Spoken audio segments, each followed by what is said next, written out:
though they're coming off the back of a win over Hull KR. I'm going for a 30 points to 20 win in favour of the Ford. What do you reckon? Am I right in thinking Saints still have some players suspended, or are they coming back in this week? I'm not totally sure, to be honest. But either way, I'm basing this on St Helens being able to get their quote-unquote best 17 on the pitch. I still think Castleford are going to beat him. I mean, Farge might have actually had a training session before he has to play this week, so that'll do him a lot of good, because he was playing really, really well when he was playing. Mm-hmm. And actually they did have some sort of attack for that period when he was in the side alongside Walsh, to be fair to the side. But I'm just excited by Castleford's point scoring potential, and so I'm going to go with them to win. I'm going 36-22. I'm going to say the crowd at St Helens might see some entertainment, but it's not the sort that they'll want. Right. But it could go the other way, to be honest. Yeah, exactly. Okay, speaking of games that could go either way, I have no idea where to even start on this one. Wakefield take on Catalan Dragons down at Bellevue. I'm going in a close one. I'm going to go for Wakefield. 18 points to 16. My coin flip landed the other way around, 22-16. There you go. Warrington take on Widnes then. Bit of beef in this one, with it being the Cheshire Derby, and obviously Warrington looking to consolidate their position at the top of the table. I don't think that Widnes are going to have the same, even if they go out to try and spoil it like they did earlier in the week against Wigan. I think Warrington's attack has got enough dynamism to overcome that negative play that you might see again from Widnes if bets set them up to play that way. I'm going to go 30 points to 12 in favour of the Wire. It's proved very difficult all year to slow down that Warrington ruck speed. Yeah. So basically, if they try that again, they'll have people in the bin earlier on.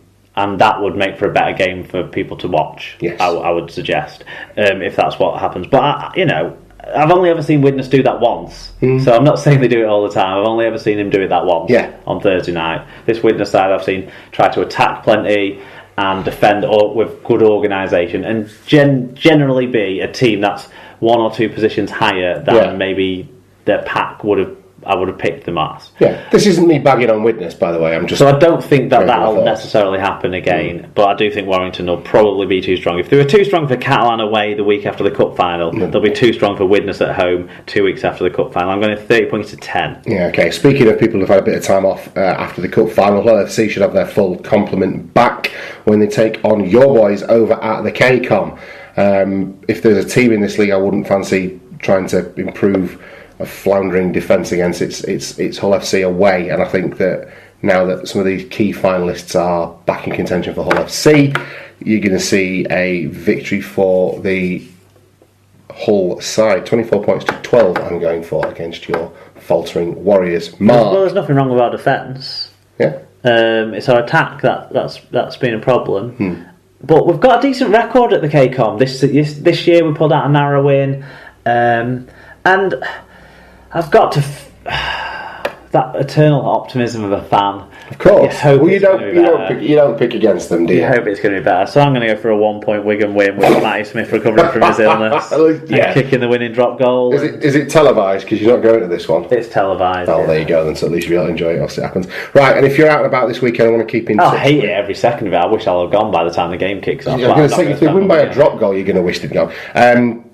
Like I say, if you're out and about this weekend or over the evenings of the fixtures, then our friends at SL Clubs will keep you covered on everything that's going on throughout Rugby League. Give them a follow on Twitter. Yeah, because I think it's 3 games on Friday night by the looks of things. Yes, so if you're out and about on Friday night, keep in touch via SL Clubs. Into the qualifying 8s then, Leeds take on Batley Bulldogs. Mark, got to be Leeds plus 40 for me. Leeds big win, yeah. Well, maybe not as big as 40 points, because obviously Leeds are the ones to be shot at from the lower clubs. Yeah. So they're the ones that, Batley probably didn't have any realistic expectation of getting into the £1 million game or getting into a promotion spot.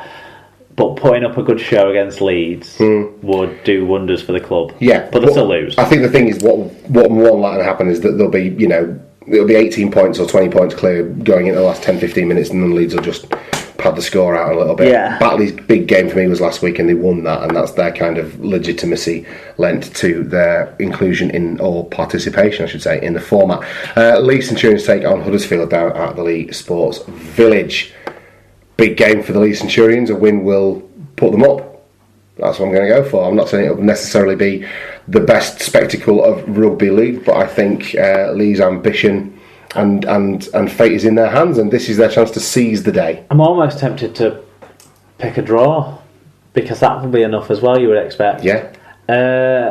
I'm going to go with Lee, because I've not seen anything to say that they're not good enough to win this game, whereas Huddersfield, I've seen too many times them not deliver over an 80-minute game this year. So that's probably why I'll go with Lee, but I wouldn't be surprised at all if Huddersfield Huddersfield had a cracking performance and did them. Really, it's going to depend on who loses the shit, Danny Brough or the Lee Pack. Yeah, fair enough. Okay, London taking on Hull KR down in Ealing. I'm back and forth on this one a little bit, but I'm going to plump with the Super League side.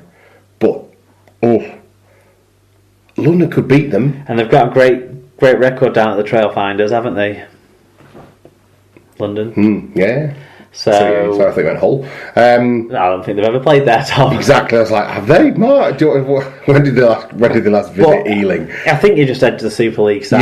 You've got to. It's a natural position. On ones where you're not sure. And I did the mistake last week, didn't I, of going when I'm not sure, back in the Championship side, and I can't this week. I think I can almost talk myself out of it though, because I think Hull are missing Kenny Seo. They're definitely missing 3 of their 4 first choice halfbacks. Yeah. So your young man's going to have to do a lot of work in there, and who they deploy, who they put in the And actually, the London Pack has been pretty impressive. I mean, last week they capitulated a little bit towards the back end, and to be fair, people like Hubie and Ikahifo and people actually had decent games for Huddersfield from the reviews and the numbers and stuff I've seen. But I think their pack could be competitive against the Hull KR pack. So I'm still going okay because it's so close to call. I still think I'd pick the Super League side. There you go. Final game of the qualifying night sees Salford take on Featherstone down at the AJ Bell. Salford win this, but not necessarily convincingly for me. No, I think Salford by 14 to 18 points. Yeah. Exactly. Okay, what have you picked out for us for the Championship Shield game of the week? Well, that's the one we want to talk about. Oldham v Whitehaven. Tens times. Definitely. If Whitehaven win this, they go to a point behind Oldham with 1 game remaining, don't they? Because there's 2 games left in that, not 3. That's right. So, whereas if Oldham win this, and say Dewsbury lose, Oldham will go on to level on points, I think, with Dewsbury, but Swinton could see that differently. I'm not sure if Dewsbury and Swinton play, actually. No, it's Sheffield and Dewsbury play, because that would have been the game of the week. Yeah. If it hadn't been for this, and hadn't been for Sheffield sealing their place and Dewsbury not, because I thought Dewsbury would have won. Yes, you would have thought Dewsbury would have. Yeah, I'm with you. But no, so massive game. I'd probably favour Whitehaven just for the momentum, because that was a big win last week. Performance, isn't it? Yeah, that's it.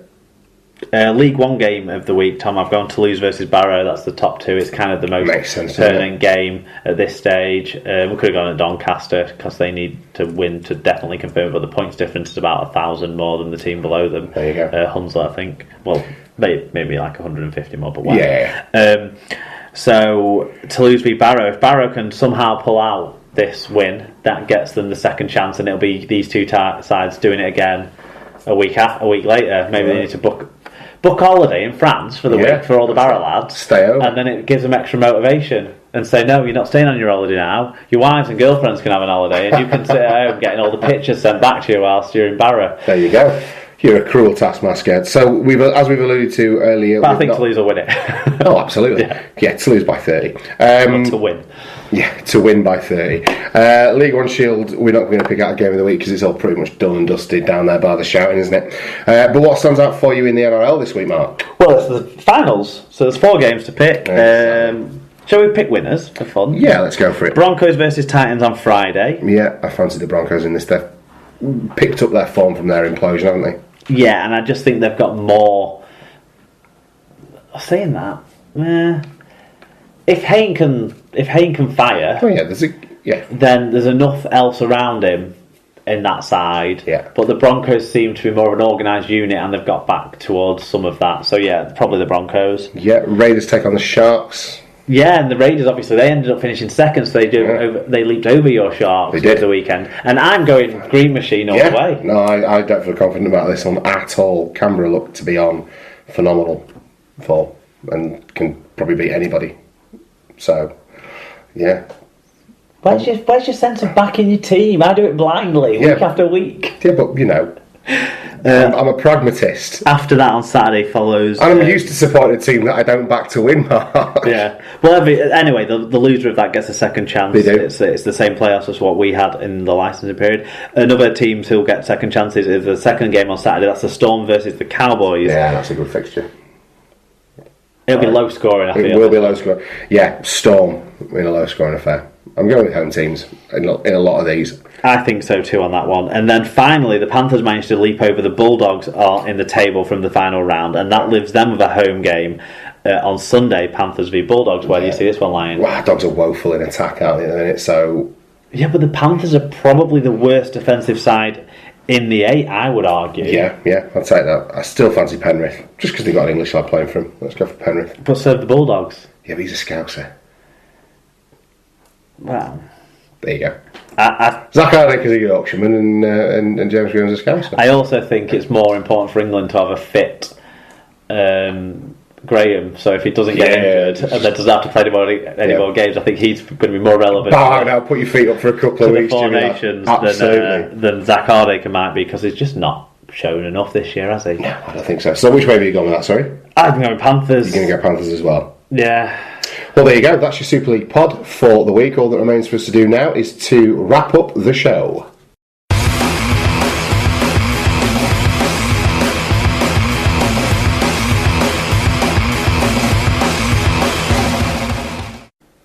Right, episode 116 of the Super League pod is in the bag. SLP recommends, Mark. Have you got anything for us this week? Yeah. You have? Yeah. Why are you grinning? The first one that I've got is one of those, you know how I've done this before, where I've said something ancient and obvious and just said it. I think I can read your upside down writing, go on. But when I was in a sad mood, after, in fact, angry, disappointed, embittered mood, I turned to one of the things that got me through all the hard times I've had in my life. Right. And that's the greatest band that's ever existed, and that is Radiohead. Right. And it's the first time in a while that I've listened to a lot of Radiohead, particularly earlier Radiohead. I've been listening to, the album that came out earlier this year, the Moon-Shaped Pool or whatever. I can't remember the names anymore of the albums. Right. I'm too old now to remember names of songs and albums. Very good.